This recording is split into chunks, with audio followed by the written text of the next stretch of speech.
चीजों से कुछ नहीं होने का। बेबस शेख चिल्ली खिसियाए हुए से फिर चल दिए। वो फिर उसी कुएं के चबूतरे पर जाकर बैठ गए। समझ में नहीं आ रहा था कि अब क्या किया जाए। जब सोचते सोचते वह हार गए और कुछ भी समझ में न आया तो उनकी आंखें छलछला आए और रोने लगे। यह देखकर कुएं की चारों परियां फिर बाहर आई और शेख चिल्ली से उनके रोने का कारण पूछा। शेख चिल्ली ने सारी आपबीती कह सुनाई। परियों को हंसी आ गई। वे बोली, हमने तो तुमको कोई भयानक दानव समझा था और इसलिए खुश करने के लिए वे चीजें दी थी, लेकिन तुम तो बड़े ही भोले भाले और सीधे आदमी निकले। खैर, घबराने की जरूरत नहीं, हम तुम्हारी मदद करेंगे। तुम्हारा कठपुतला और कटोरा उन्हीं लोगों ने चुराया है जिनकी यहाँ रात को तुम रुके थे। इस बार तुम्हें एक रस्सी व डंडा दे रही हैं। इनकी मदद से तुम उन दोनों को बांध व मारकर अपनी दोनों चीजें वापस पा सकते हो।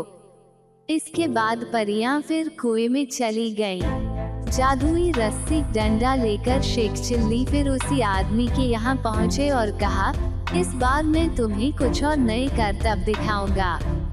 वो आदमी भी लालच का मारा था।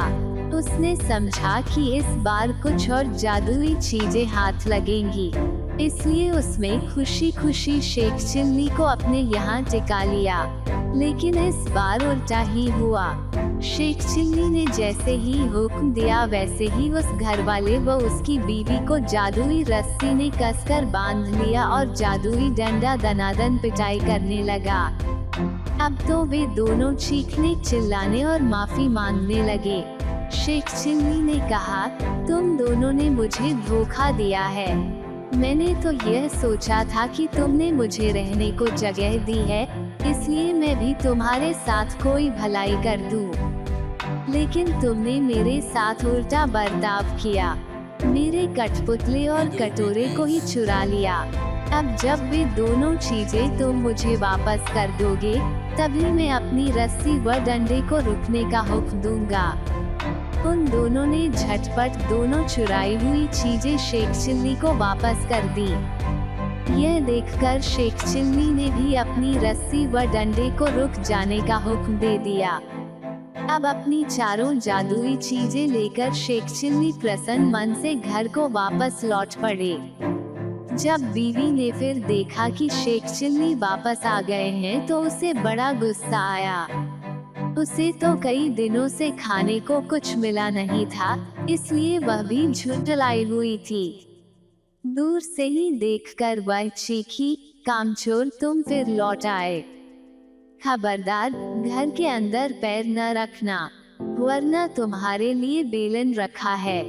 यह सुनकर शेख चिल्ली दरवाजे पर ही रुक गए। मन ही मन उन्होंने रस्सी व डंडे को हुक्म दिया कि वे उसे काबू में करें। रस्सी और डंडे ने अपना काम शुरू कर दिया। रस्सी ने कसकर बांध लिया और डंडे ने पिटाई शुरू कर दी। यह जादुई करतब देखकर बीवी ने भी अपने सारे हथियार डाल दिए और कभी वैसा बुरा बर्ताव न करने का वादा किया। तभी उसे भी रस्सी व डंडे से छुटकारा मिला। अब शेख चिल्ली ने अपने कठपुतले व कटोरे को हुक्म देना शुरू किया। बस फिर क्या था, कठपुतला बर्तन भाड़े व जिन जिन चीजों की कमी थी झटपट ले आया और कटोरे ने बात की बात में नाना प्रकार के व्यंजन तैयार कर दिए।